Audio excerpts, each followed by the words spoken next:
오늘 우리가 함께 하나님 말씀은 신약성경 갈라디아서 4장 1절에서 7절이 오늘 은혜 받을 하나님의 말씀입니다.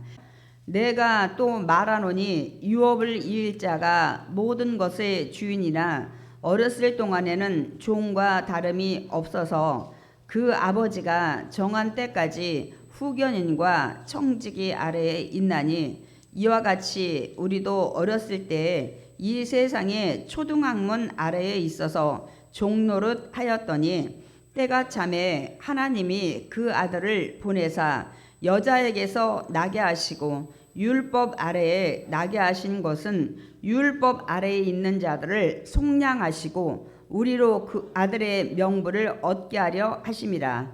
너희가 아들이므로 하나님이 그 아들의 영을 우리 마음 가운데 보내사 아빠 아버지라 부르게 하셨느니라. 그러므로 내가 이후로는 종이 아니요 아들이니 아들이면 하나님으로 말미암아 유업을 받을 자이니라. 아멘. 설교 제목 함께 읽어보겠습니다. 우리는 하나님의 유업을 받을 자. 그렇습니다, 여러분. 하나님의 유업을 받을 자이고 어떻게 해서 그렇게 됐는지, 또한 하나님의 유업을 받을 자인데 그러면 하나님이 주시는 유업은 무엇인지 오늘 말씀을 통해서 함께 은혜를 나누려고 합니다. 지난주 바울은 그 갈라디아 교회 성도들에게 너희가 성령 받은 것이 율법을 지켜서냐, 복음을 듣고 믿음으로냐, 이런 것들을 질문을 했습니다. 복음을 듣고 성령의 도움으로 믿음을 갖게 돼서 하나님을 나의 아버지로, 예수님을 나의 구원자로 우리가 믿음으로 말미암아 구원받았다는 것을 사도 바울이 설명을 했습니다. 그래서 오늘 본문은 무슨 말씀이냐면은, 그러면 이번에는 너희가 하나님의 자녀되는 것이 율법을 지켜서냐 아니면 복음을 듣고 믿고 하나님의 자녀가 되었느냐, 이걸 통해서 율법과 복음의 차이를 자세히 설명하는 내용입니다. 저는 여러분들한테 질문을 하나 드리길 원합니다. 우리가 믿는 하나님, 천지창조하시고 육신으로 이 땅에 오신 하나님 예수 그리스도, 이분을 여러분은 평상시에 어떻게 부르십니까? 물론 하나님이니까 하나님하고 부르겠지만 하나님 외에 여러분은 또 어떻게 부르셔요? 기도할 때 보통, 아니면 이렇게 뭐 할 때, 보통은 제가 듣기에 주여, 나의 인생의 주인, 뭐 이런 것들. 저도 뭐 주여도 잘 부르고 아버지도 부르고, 저는 욕심이 많아서 주여 아버지를 많이 불러요. 다 불러 그냥 주여 아버지, 이게 자동적으로 많이 나옵니다. 그러니까 보통 이제 아버지가 제일 많아요. 아버지, 하나님 아버지. 이제 하나님을 앞에 또 붙이시는 분도 있죠. 관계가 하나님은 아버지고 나는 자녀라는 그런 의미를 가지고 있습니다, 여러분. 정말 여러분이 아버지라고 부르신다는 분이 많이 계셨는데, 하나님께서 여러분의 아버지가 여러분 정말 맞습니까? 제가 오늘 이제 말씀을 통해서 그거를 설명을 드리려고 합니다. 여러분이 하나님의 자녀라면 여러분은 아버지 하나님의 유업을 이을 상속자가 되는 거예요. 아멘이십니까? 우리 근데 그런 마음에 확신이 별로 없잖아. 그냥 이 땅에 사는 동안 먹을 것, 입을 것, 마실 것, 의식주의 축복을 받는 거기에 우리가 머무를 때가 너무나도 많이 있습니다. 하나님은 정말 우리에게 하나님의 유업을 이을 그 상속자, 아들, 자녀로 주셨습니까? 네, 맞습니다. 그래서 이제 우리는 하나님의 자녀로 하나님이 준비하던 모든 유업을 받을 상속자, 하나님의 자녀입니다. 그러니까 저와 여러분이 신분이 대단한 신분이에요. 창조주 하나님이 여러분을 자녀로 삼아 주셨기 때문입니다. 우리는 물론 우리를 낳은 육신의 부모도 있지만 영적인 우리가 하나님이 우리 아버지이십니다. 그래서 본문을 통해서 우리가 어떻게 그 창조주 하나님의 자녀가 되었는지를 이제 알아보려고 합니다. 당시 시대에 그 비유를 들어서 사도 바울이 설명을 합니다. 아이가 어렸을 때 아버지의 상속 자는 맞아요. 상속자 아들로서 만약에 장성하면 아버지의 그 재산이나 어떤 뭐 유산이나 유업을 물려받을 자가 이제 확실히 맞지만 어렸을 때는 물려줄 만한 그런 그 인격이나 자격이 안 되기 때문에 보통 후견인 우리가 앞에서 말씀을 들었습니다. 그러니까 옛날에 개혁 한글에는 몽학 선생이라고 되어 있는데 종들 중에 똑똑한 자를 선정을 해서 그 어린 자기 자녀를 이제 보호하고 교육을 시키도록 이렇게 해서 우리가 후견인 무슨 뭐 초등교사 뭐 가정교사 이런 뜻으로 제가 말씀을 전했습니다. 그리고 또 그렇게 그 후견인이 없는 가정에서는 집안 전체를 맡아서 관리하는 우리 지금 보통 집사라고 그러죠. 교회의 집사가 아니라 저런 데 보면 집사 그 가정의 모든 것을 총괄적으로 관리하는 집사인데 그 당시에는 이제 청지기라고 했어요. 청지기가 대신 후견인의 역할을 맡아서 했습니다. 그래서 이제 자라다가 이제 유대인의 경우는 유대 문화의 관습은 만 18세가 되든지 로마의 관습에 따르면 로마에는 25세가 되면 그 재산권을 행사할 권리가 주어집니다. 그러니까 이제 아버지가 재산 상속을 할 수 있는 받을 수 있는 그런 나이로 인정하는 그런 관습의 문화를 가지고 있었습니다. 그러니까 그 나이가 되기 전에 아이는 사실 상속자라는 신분이지만 종과 같은 거예요. 물려받지도 못하고 자기의 재산 권리도 행사 못하고 하는 것을 오늘 4장 이 1절에서 2절 그것을 말씀하고 있습니다. 그래서 이제 아버지가 정한 때까지 이제 후견인과 청지기 아래에서 이제 교육받고 보호받고 자라고 한다는 것을 말씀을 하고 있습니다. 바로 이제 이 비유를 통해서 우리를 영적인 그 어린아이 같다는 것을 설명하고 있습니다. 우리가 예수님을 믿기 전에 그리고 예수님이 이 땅에 오기 전에 우리도 이와 같이 율법의 밑에 종과 같은 어린아이였다는 것을 말씀하고 있습니다. 여러분 왜 그럴까요? 율법은 우리에게 어떤 자격을 부여주지 않아요. 율법은 뭘 해주는 역할을 한다고 그랬나요? 우리가 여기 창세기부터 신명기까지 이 율법 우리가 자꾸 율법 얘기하니까 이걸 우습게 아는데 이 율법은 죄를 깨닫게 한다고 그랬잖아요.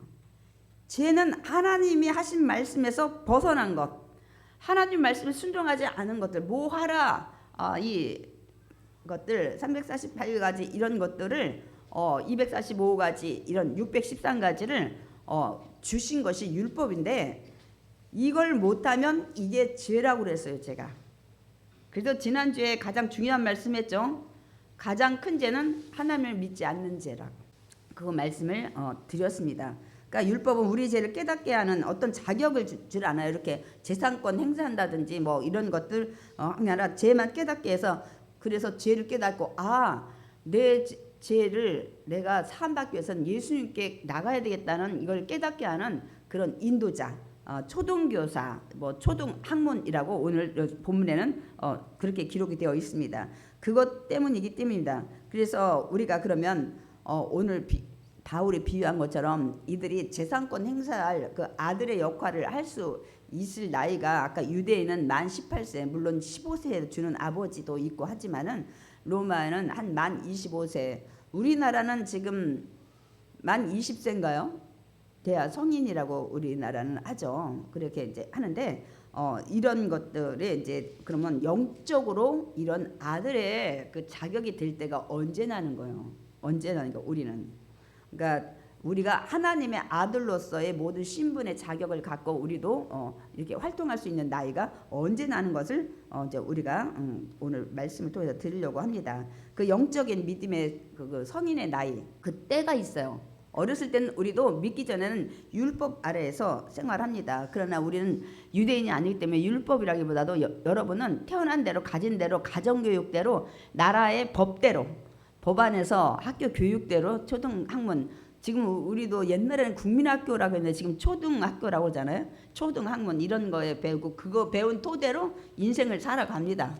근데 유대인들은 이 학교 교육보다는 성경을 기초로 창세기, 출애굽기, 레위기, 민수기, 신명기 이 모세 율법을 토대로 인생을 살아갑니다. 이들은 우리가 제일 어렵다고 하는 레위기를 제일 먼저 가르쳐요. 한 3살부터 시작해서 그렇게 해서 근데 그들한테는 레위가 어렵지 않아요. 우리나라 제사처럼 어떤 제사 때는 뭘 패를 놓고 뭐를 지방이라고 하죠. 뭐 쓰고 그걸 뭐라 해요? 홍동백서라고 하나요? 이 제사상 차릴 때 뭐 동쪽에는 약간 붉은 것들 놓고 뭐 여기다는 서쪽에는 좀 하얀 걸 놓고 뭐 이렇게 하고 술은 몇 잔하고 뭐 누굴 먼저 엎드리고 그다음 누가 하고 뭐 이런 것들 그런 차원인 거예요. 그러니까 그들은 어렵지 않아요. 그들의 삶이기 때문에 우리는 그렇게 우리가 그들이 말하는 하나님께 지사, 우리는 조상에게 지사 이런 것들을 비교할 때 이게 일상생활에 한 사람은 그게 어렵지 않은데 우리는 그렇게 하질 않았기 때문에 레위기가 어려운 거예요. 그렇기 때문에 이 나이 영적인 믿음의 나이가 이제 될 때가 언제 나는 거예요. 그러니까 그때가 오늘 이제 그 말씀을 하고 있습니다. 우리 갈라디아서 먼저 3장 25절 지난주 거를 한번 읽어보겠습니다. 믿음이 온 후로는 우리가 초등교사 아래에 있지 아니하도다. 그 초등학문 아래에 있지 않는다. 믿음이 온 후. 어떤 믿음이요? 예수님이 나의 구원자, 하나님이 나의 아버지가 된 이후에나 영적인 성인의 나이가 되는 거예요.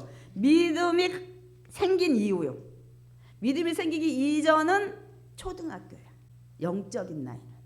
오늘 사도 바울이 그 말씀을 하고 있습니다. 그러니까 내가 아직도 예수님을 나의 구원자로 하나님을 나의 아버지로 믿지 않으면 영적으로는 여러분 아직도 초등학문에 있는 거예요.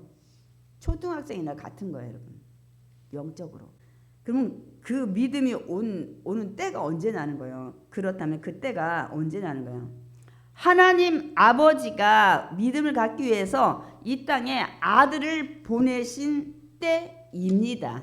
이 땅에. 그때부터 시작돼요. 우리 성인의 자격들이.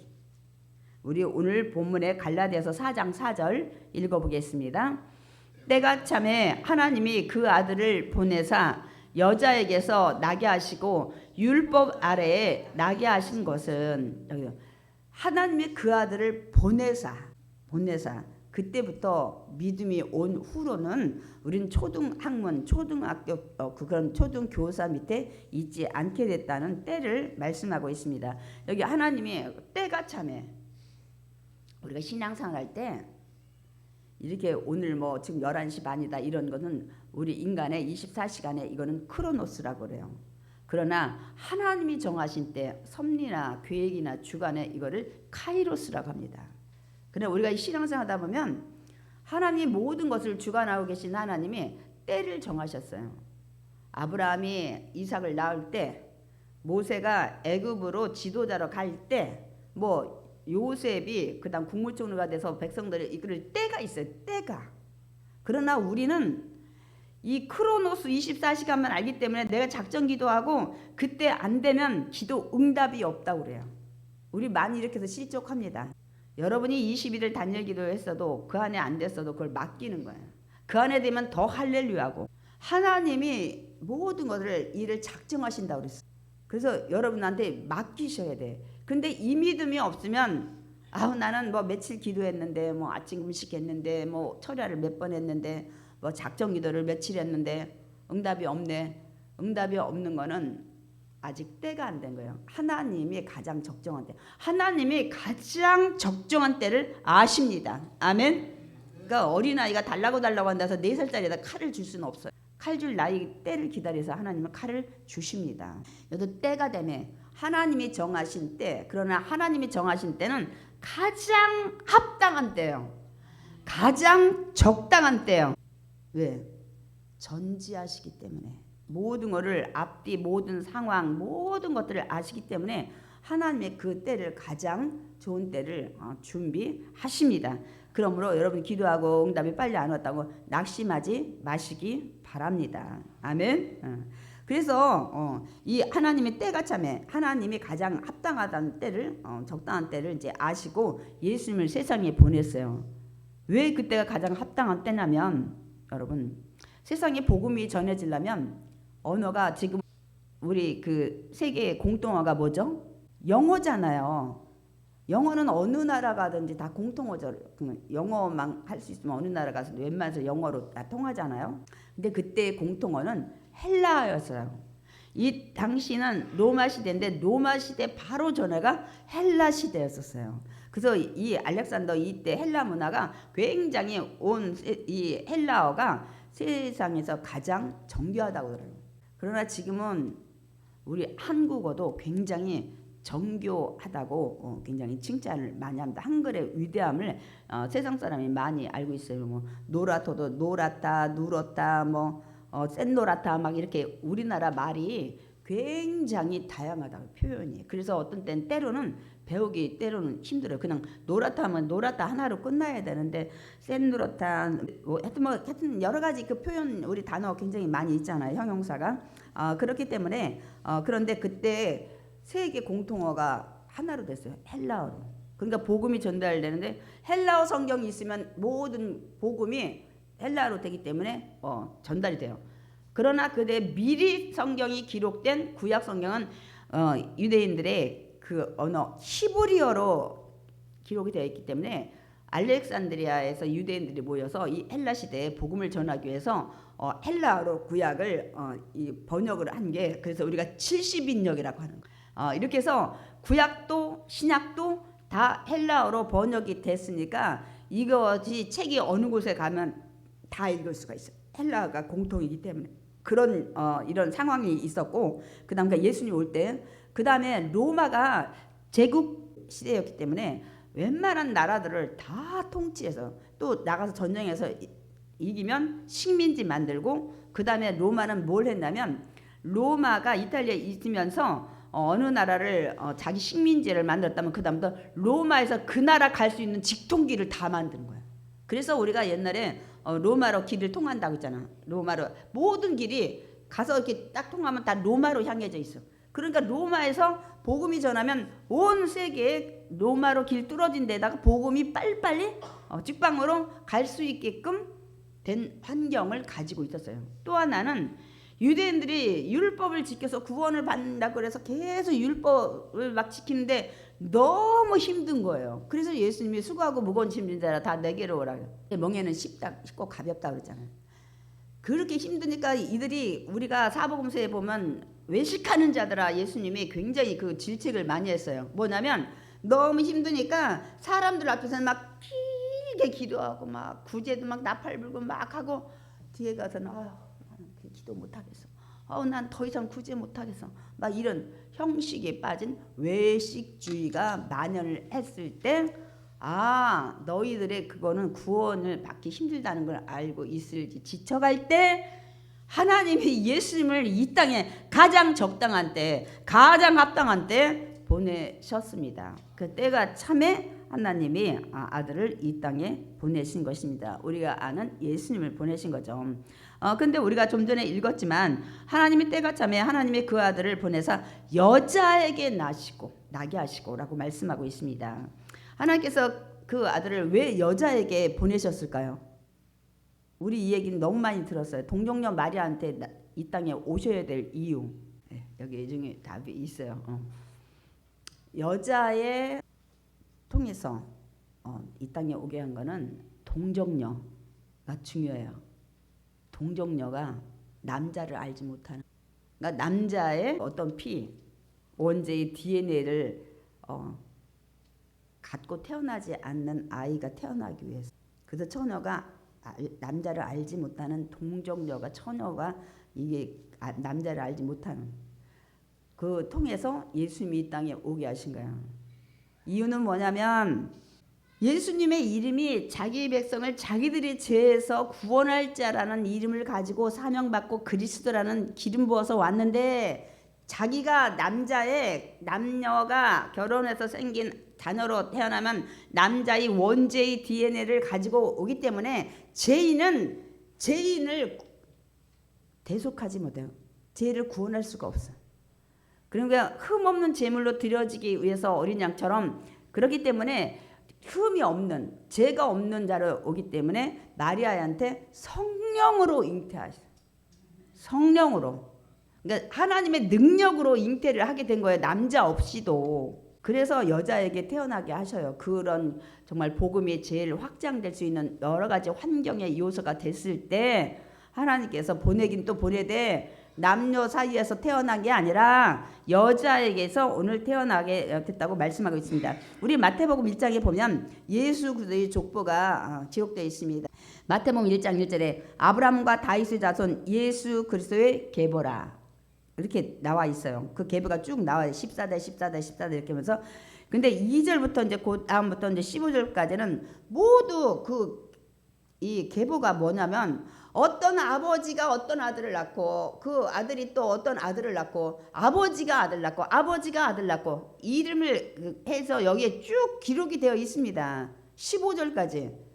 그런데 16절부터는 예수님이 낳았다는 얘기는 좀 달라요. 16절에는 뭐라고 되어 있냐면 야곱은 마리아의 남편 요셉을 낳았으니, 그러니까 마리아의 남편 요셉이 누가 낳냐면 야곱이라는, 우리가 동명이인이 많죠. 야곱의 아들로 요셉은 낳는데 그러면 요셉은 예수를 낳고 이렇게 돼야 돼요. 15절 이전처럼 계보를 쓴다면. 그런데 여기는 이렇게 나면 야곱은 마리아의 남편 요셉을 낳았으니 그 다음에 그 요셉이 그리스도를 예수가 낳니가 아니라 마리아에게서 그리스도라 칭하는 예수가 나시니라 라고 말씀하고 있습니다. 그래서 마리아에게, 여자에게서 동정녀, 그것도 그냥 일반 여자가 아니야. 동정녀, 남자를 알지 못하는. 그 이유가 뭐냐면 제가 지금 설명을 했어요. 죄인은 죄인의 죄를 대속할 수가 없기 때문에. 그러니까 여러분이 좀 이해하기 쉬우려면 저 어떻게 얘기를 해야 되냐면, 여러분 어린아이가 어떤 일을 저질러서 그러면 어린아이는 해결하지 못해요. 그러면 누가 나서야 돼요? 어른이나 부모가 나서서 해결을 해야 돼요. 그런데 어른인 사람이 잘못했을 때 사람이 해결하지 못하는 일은 누가 나서야 돼요? 변호사? 검사? 하나님이 어린아이가 자기 문제 해결하지 못할 때는 어른이나 부모가 나서는 것처럼 장사한 어른이 돼서 문제가 생겼는데 자기 스스로 해결하지 못할 때는 하나님이 나서서 하셔야 돼. 그래서 하나님이 인간으로 오신 거예요. 우리 인간의 문제, 해결하지 못하는 죄의 문제를 해결하기 위해서. 아멘이십니까? 그러니까 예수님은 근데 여기 보면 율법 아래에 나게 하신 이유에 대해서 말씀하고 있습니다. 그러니까 저는 이제 이런 생각을 하죠. 가끔 예수님이 대한민국에 태어나게 하시지, 이런 생각을 가끔 해요. 그러면 우리는 이 성경 읽을 필요 없어. 대한민국 역사를 배우면 되거든. 근데 이스라엘 역사를 배우려니까 이 문화를 다 이해하지 않으면 이해 못하는 부분들이 너무 많아요. 그러면 예수님을 하나님께서는 왜 다른 나라, 다른 민족 아래서 특히 대한민국 같은 데서 태어나게 하시지, 이런 생각을 우리는 이제 할 수도 있는데, 더더군다나 율법 아래에 있는 이스라엘, 유대의 이 예수님을 태어나게 하셨을까요, 여러분? 그 이유를 오늘 성경 우리가 본문 5절에 말씀하고 있습니다. 그러니까 4절에서는 뭐라고 해요? 여자에게 나게 하시고 율법 아래에 나게 하신 것은 하고 이유를 5절에 있습니다. 5절의 첫 번째, 우리 갈라디아서 4장 5절 먼저 읽겠습니다. 율법 아래에 있는 자들을 속량하시고 우리로 아들의 명분을 얻게 하려 하심이라. 뭐라고요? 율법 아래에 있는 자들을 속량하기 위해서, 율법 아래에서 힘들어하는 그들 거기에 오게 하셨다는 거예요. 율법의 그 요구에 죄싹은 사망이라는 것을, 그들이 죄에 대한 것을 해결하려면 사망해야 되는데, 그럼 죄 짓고 사망하면 그 다음에 그 사람은 인생 끝나잖아요. 그래서 예수님이 대신 그 인생에 해결하지 못한 죄싹을 해결하기 위해서, 그래서 사망을 대신하러 오신 거예요. 그래서 십자가에서 사망하신 거예요. 그 요구를 이루시고 그 다음에 그래야만 우리를 구원하시기 때문에, 죄에서 그걸 하시기 위해서 율법 아래에 있는 유대의 나라에 오셨다는 것입니다. 우리 마태복음 5장 17절 읽어보겠습니다. 내가 율법이나 선지자를 폐하러 온 줄로 생각하지 말라. 폐하러 온 것이 아니요 완전하게 하려 함이라. 저 뜻은 뭐냐면, 우리가 율법을 지금 죄로 인도, 그 죄를 깨닫게 하는 이렇게 해서 율법도 다 폐하시고 율법은 필요 없어, 이제부터 나만 믿어, 이렇게 선지자들이 예언한 것도 다 필요 없고, 예언서도 필요 없고 선지서도 필요 없고, 이게 아니라 율법이나 선지자들이 얘기했던 예수님이 누구한테 태어나고 어디서 태어나고 어떻게 죽으시고 어떻게 자라시고 죽으신 다음에 어떤 고통 가운데서 어디에 무덤에 이 묻히는지 이 선지자들이나 율법에 다 나와 있잖아요. 그거를 완전하게 이루시게 하기 위해서 왔다는 거예요. 당신이 오실 예수님이 어떻게 오고 어떻게 태어나고 어떤 고통을 받고 어떤 역경이 있고 어떻게 돼서 나중에 누구 부자의 무덤에 이것까지 다 미가를 통해서 베들레헴에서 태어나고 여자에게서 태어나고 이런 것들을 다 이루셨다는 거예요. 패한 게 아니에요. 그렇게 온다는 거를 다 완전하게 이루셨다는 거예요. 우리가 로마서 10장 4절을 보면 더 확실히 하는 그리스도는 모든 믿는 자에게 의를 이루게 하여 율법의 마침이 되느라.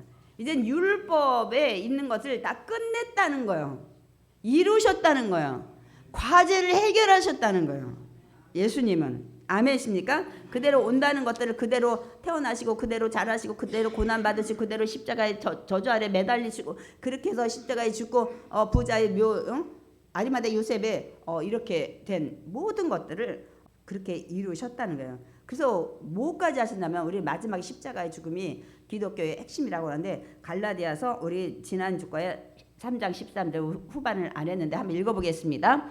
그리스도께서 우리를 위하여 저주를 받은 바 되사 율법의 저주에서 우리를 속량하셨으니. 율법에는 뭐라고 됐냐면 신명기 21장에는 이 죽을 죄 진 사람은 나무에 죽여서 그를 매달으라고 돼 있어요. 이 저주받은 자. 그러니까 죽을 죄 진 인생의 죄를 하기 위해서 그래서 십자가 나무에 매달리신 거예요. 이거 다 성경에 기록된 겁니다. 그래서 이게 신명기 21장이 돼 있으니까 범죄를 진 사람은 그를 죽여 나무에 달으라고 했기 때문에 그를 죽이기 위해서 나무에 달려서 그래서 십자가에 죽으신 거야. 율법이 그렇게 돼 있기 때문에 율법에서 돌로 쳐서 죽였더라 하지만 돌로 쳐서 죽었을 거예요, 예수님이. 그러나 율법에는 나무에 달려서 저주받은 자가 죽을 거라고 이렇게 됐기 때문에 그대로 십자가에 이제 매달리신 이유를 알겠죠. 그것도 우리 죄가 너무 크기 때문에 가장 극형인. 우리가 아는 이 모든 것이 그냥 만들어낸 얘기 같지만은 성경의 율법에 그리고 구약에 다 있습니다. 그대로 이루셨다는 거예요. 완전하게 하시고 율법의 마침이 돼서 땅 거기 있는 숙제 과제 다 끝내신 거예요. 그게 예수님의 일생입니다. 그러면 두 번째 그들을 속량하게 하고 그래서 속량해서 아들의 명분을 얻기 위해서 예수님이 이스라엘 율법 아래에 태어나셨다는 거예요. 하나님은 거룩하신 분이잖아요. 우리가 아버지라고 했는데 아버지는 죄가 없는데 아들의 죄는 그러니까 어떻게 하냐면 아들의 명분 죄를 없이 해서 죄 없는 아들을 양자 삼기 위해서 오셨다는 것을 말씀하고 있습니다. 그래서 율법 아래에 태어나게 하신 거예요. 율법의 요구의 제사망을 제사건 사망이라고 이루시고 그 다음에 죄가 없는 자녀를 아들로 양자를 주기 위해서. 그 헬라 문화나 이 로마 문화는 당시에 우리는 보통 양자를 얻으면 정말 아들이 없을 때는 유산을 물려주지만 그렇지 않고 아들이 있고 또 양자는 그냥 일부분만 주잖아요. 그러나 그 문화는 당시에 양자를 삼으면 모든 재산권을 상속할 수 있는 유업을 똑같은 자격을 준다고 합니다. 그러면 질문은 하나님이 그 아들을 해서 유업을 있게 하는 그런 아들을 줬다고 명분을 갖게 한다는데 어떻게 우리를 아들의 명분으로 하나님의 유업을 다 이어받을 수 있게 했냐는 거예요. 어떤 방법으로? 그게 이제 우리가 믿음의 방법인데 그거를 좀 풀어서 말씀하고 있습니다. 우리 마음 가운데 아들의 영을 줬어요. 여러분 마음 가운데 아들의 영, 예수의 영, 하나님의 영, 성령 아까 말씀하신 성령을 보내주셨습니다.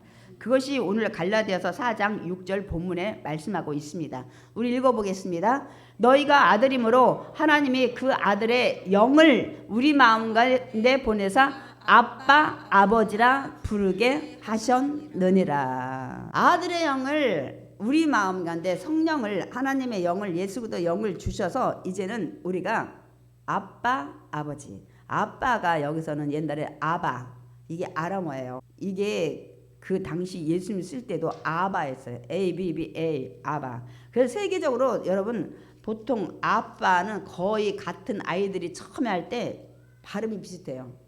파파? 아빠? 그래서 어떤 목사님 미국 갔다가 멕시카인 이런 아이가 아빠가 안고 있는데 아빠? 그래가지고 깜짝 놀랐대. 얘가 한국인가? 보니까 아니야. 거의 빠빠 아빠 그건 여러분 비슷해요. 그래서 제가 생각했어요. 하나님의 아버지니까 아바 아빠 아버지, 아빠 아빠, 아버지 아버지 이렇게 부르게 하셨다는 거예요. 그래서 여러분이 부를 수 있는 거예요. 누가 권사님한테 언제 내가 너 아들이라고 하셨냐고. 자기 하나님은 주지 않았다는데 자기는 받았다고. 그 잘못하면 우리 그런. 근데 그 영이 다 예수의 영을 줘서 여러분 이렇게 그 성령께서 우리를 하나님 자녀라고 보증해 주시는 거예요. 우리 먼저 진짜 고린도전서 12장 3절 지난주에도 읽었는데 제가 중요해서 다시 준비했습니다. 읽어보겠습니다. 성령으로 아니하고는 누구든지 예수를 주시라 할 수 없느니라. 성령의 도움으로 예수를 내가 내 인생의 주인이라고 할 수 있다고 말씀하고 있습니다. 로마서 8장 16절 성령이 친히 우리 영과 더불어 우리가 하나님의 자녀인 것을 증언하시나니 세상에도 나타내지만 하나님 앞에서 성령이 여러분 하나님 이 자녀 하나님의 자녀입니다 하고 누가 그거를 보증한다고요? 증거한다고요? 말해준다고요? 성령님이 해주시는 거예요. 우리 영과 더불어서 성령이 있으니까 이 자녀는 하나님 영이다 하고 얘기를 성령이 보증해 주시는 거예요. 성령은 여러 가지 보혜사로서 우리 옆에서 뭐 대언해주고 변해주고 뭐 이래주고 상담해주고 뭐 여러 좋은 자로서 있지만은 보증하는 역할을 하십니다, 여러분. 그래서 여러분 성령이 내 안에 들어온 다음에 아빠 아버지라고 불렀기 때문에 제가 다시 말씀드립니다. 내가 아직도 하나님을 아버지하고 편하게 안 나오면 하나님과 여러분 사이에 자녀이지만 아버지와 자녀의 관계가 원만치 않은 거예요. 우리도 아버지하고 나하고 싸울 때 아버지 소리 잘 안 나오잖아요. 아버지 하나님과 내가 친하고 아무 일 없는 원만한 관계면 아버지가 자동으로 스스로 나오는 거예요. 아버지, 주 아버지, 하나님 아버지. 우리 한번 이거를 생각해 봐야 됩니다. 여러분 그래서 원래 성령님은 지금 성령님 줬다고 그러잖아요. 원래 성령님은 처음에 만들었을 때 다 집어 넣으셨어. 하나님 영을. 하나님 자녀로. 근데 그 영이 성령이 떠나버렸어요. 언제요? 노아의 홍수 후에 셈과 함과 야벳이 이제 아들을 낳고 노아 끝난 다음에 이제는 이들이 막 이제 결혼해서 막 이제 사는 이제 자녀를 풍풍 많이 나서 세상의 사람들이 이제 많아졌어요. 그런데 많아지다 보니까 그 중에 하나님을 잘 믿는 자들이 있고 하나님의 아들들이 있고 하나님을 잘 믿지 않는 사람의 딸들이 있어. 우리 창세기 6장에 보면 뭐라고 되냐면 그 잘 믿는 사람이 이제는 잘 믿는 사람끼리 그 믿음 생활을 하고 하나님을 높여야 되는데 잘 믿지 않는 여자들 예쁜 외모를 보고 결혼하기 시작해서 육신이 됨이라고 돼 있어. 창세기에 믿음을 떠난 사람이 됐다는 거예요. 우리 창세기 6장 3절 읽어보겠습니다. 야훼께서 이르시되 나의 영이 영원히 사람과 함께 하지 아니하리니 이는 그들이 육신이 됨이라. 처음에는 성령을 그래서 아담 하와 그 에덴 동산에서 저가기 때는 하나님 그러면 오예 아담아 이렇게 그 서로 이렇게 대화할 수 있는. 그러나 이렇게 이 노아의 홍수 끝난 다음에 이들이 믿지 않는 여자들과 결혼해서 완전히 믿음을 떠나서 육신이 됐다. 그래서 나는 이제 영원히 너희와 함께하지 않는다. 그러니까 이 하나님의 아들들이 사람의 딸 아내로 삼으면서 뭐라고 창세기 6장이 됐냐면은 죄악이 세상에 가득해서 그 마음으로 생각하는 모든 계획이 항상 악할 뿐이더라. 그래서 나는 이제 너희를 떠난다는 거예요. 그래서 성령이 그때 떠나셨어요. 그래서 그 뒤로는 부분적으로 주신 거예요. 왕과 제사장, 선지자, 또 일반인들 부사랄과 오올리압 성막 찍고 이거 할 때 가끔 이런 성령이 필요한 사람들한테만 준 거예요. 그때까지는 성령이 다 있었는데 그러고 나서 성령을 다시 준 거예요. 언제? 예수님이 이제 올라가실 때 얘기하죠. 뭐라고는 다시 우리에게 하나님의 영 성령을 이제 주셔서 아들로 삼아 주셨네. 요한복음 14장 16절에 보면 내가 아버지께 구하겠으니 내가 이제 아버지께 가가지고 구하겠으니 그가 또 다른 보혜사를 너희에게 주사 영원토록 너희와 함께 있게 하리니. 그것이 사도행전 2장의 오순절 마가다락방에 떠났던 영을 다시 아버지께 구해서 너희들 성령이 올 때까지 여기서 기도하라고 해서 그때 성령을 다시 부어주신 거야. 그래서 지금은 성령 시대예요. 내가 말씀 안에 믿음 안에 온전히 있으면 성령이 오셔. 예수님을 나의 구원자로 믿는 자는 내 마음에 이제는 곁에 계신 게 아니야. 내 안에 계셔. 아멘이십니까? 그래서 이제는 그래서 너희는 로마서 우리 8장 15절. 그래서 이제 어떻게 되는지 보세요. 너희는 다시 무서워하는 종의 영을 받지 않냐고 양자의 영을 받았으므로 우리가 그래서 아빠 아버지라고 부르짖느니라. 양자 삼아주셔서 이제 하나님이 나의 아버지가 다시 된 거예요. 아멘이십니까? 양자의 영을 받아 아들이 돼서 하나님 자녀가 됐으므로 그래서 하나님 자녀는 아까 제가 서두에 얘기했죠. 하나님의 유업을 받을 자라고 했어요. 그러면 하나님의 유업을 자꾸 받을 자 이 일자라고 오늘 본문에도 써 있는데 하나님이 준 유업이 뭐냐는 거예요. 빌딩? 통장? 주식? 비트코인? 그게 아니에요. 하나님께서 하신 모든 약속이 이제는 나에게 주신 약속이 되는 거예요. 이제는 하나님 자녀 삼아주니까 하나님이 자녀한테 준 이 모든 말씀이 이제 뭐 구약을 읽든 신약을 읽든 여기서 뭐 하겠노라 뭐 주겠노라 그럼 여러분 거가 되는 거예요. 이제 하나님 아버지가 여러분에게 약속하신 것이 되는 거예요. 그래서 성경을 믿어야 되는 거예요. 하나님 자녀는 여기에 뭐 하겠다 그러면 이제 여러분한테 하신 약속이 되는 거야. 여기는 이 성령의 감동받은 선지자들한테 준 말씀이지만 이제부터 여러분이 하나님 자녀가 되면 이걸 읽으면 아멘 하면 여러분 거게 되는 줄 믿습니다.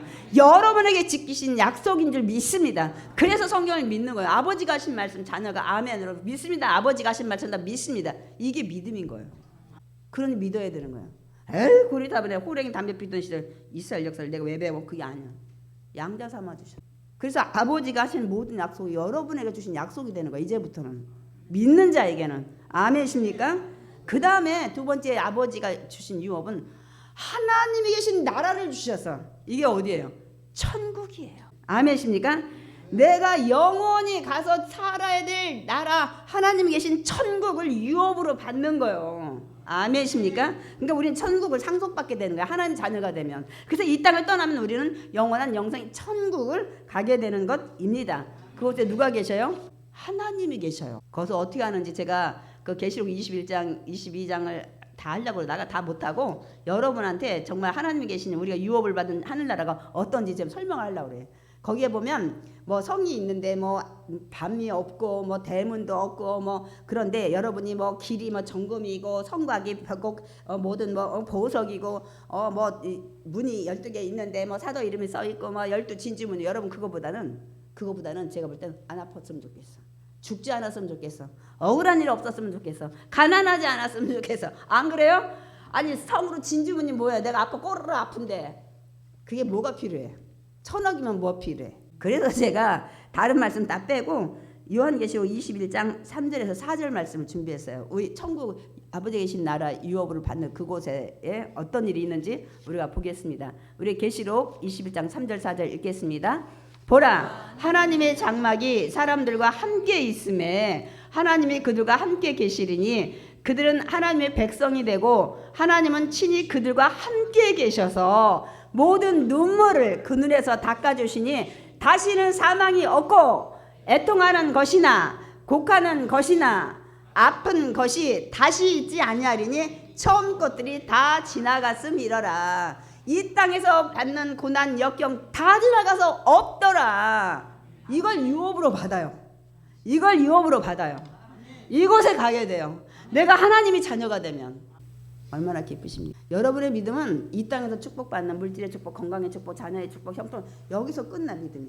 저 천국을 믿는다면 고난도 역경도 그게 온다고 해서 좌로 갔다가 위로 갔다 뒤로 물러서 안 그런다는 거야.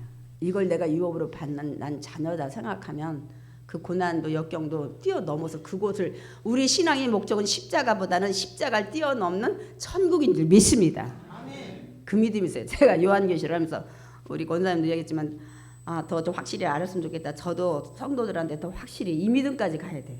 여러분은 어떤 믿음이냐면 아유 난 열심히 공부해서 난 대학 가는 게 목표야. 우리는 알아. 대학 가는 게 목표가 아니야. 그 다음에 또 목표가 뭐 있어요? 또 회사나 어디를 잘 들어가야 돼. 그 다음에 그게 끝이 아니야. 결혼을 잘해야 돼. 결혼했다 끝나는 게 아니야. 좋은 집 장만 또 토끼 같은 자녀들 낳고 또 노후가 되면 그게 끝이 아니야. 건강해야 돼. 뭐 해야 돼? 우리 목적이라는 게 근데 인생은 그러다가 그냥 아무것도 없이 그냥 손 놓고 가. 아니 세상은 그렇지만 천국은 안 그래. 영원히 누려요. 아픔도 없고 죽음도 없고 억울해서 애곡하는 건 애통하는 곡하는 게 없는 하나님의 우리 너 슬픔 모든 것들 눈물 닦아주는 이곳이 우리에게 기다리고 있어요. 이 믿음까지 가셔야 돼요. 그래야 어떤 고난과 역경도 우리가 넉넉히 이루고 우리가 승리할 줄 믿습니다. 아멘. 그러면 우리가 절대로 또 하나 놓치지 말아야 될 것은 그 영광을 받기 위해서 여러분 이 땅에서 예수님이 받은 고난도 같이 받는 거야. 이거를 여러분 별로 안 좋아하지만 성경에 분명 기록되고 있어요. 네가 아들이 받는 아들은 하나님의 진짜 아들이잖아.